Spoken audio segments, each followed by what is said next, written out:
I'm not a very good swimmer. In fact, I'm actually much better at drowning. And no, that's not a spiritual metaphor.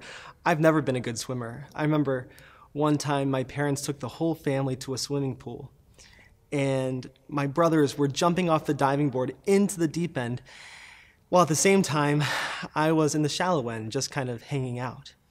I remember one day my dad noticed that I was in the shallow end, and I must have been a little jealous of my brothers jumping in. And he said, "Do you want to go all in? Do you want to jump into the deep end?" And I said, "No," because I was afraid. So he says, "Well, what if I caught you?" I thought to myself, okay. So I got to the end of the diving board, I saw my dad there, and he was just looking at me with love. So I jumped. And sure, it was scary, but after I did it the first time, I did it maybe 100 more times. What made me go into the pool was the loving invitation of my Father. In Mark's gospel, we hear the story of the widow's offering, and she puts 2 cents into the treasury. That's her entire livelihood. And it makes me wonder, what's her motivation for doing that?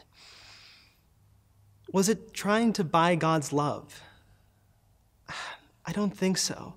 Was she thinking to herself, like, if I put these 2 coins in here, then God will love me and he'll bring me good stuff? It's kind of like when we say, if I pray a whole lot of rosaries, maybe then I'll be holy. Maybe then I can earn God's love. But we don't earn God's love. God's love comes first. And so I think her motivation is the same for me jumping into the pool. It's the loving invitation of the Father. And so when God the Father invites us to go all in, how do we respond? Here's the thing to think about.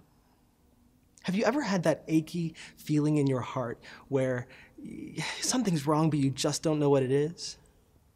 I want to challenge you to listen to that and ask yourself, is that God calling me to go all in some aspect of my life, just like the poor widow? What is that thing that God is calling me to?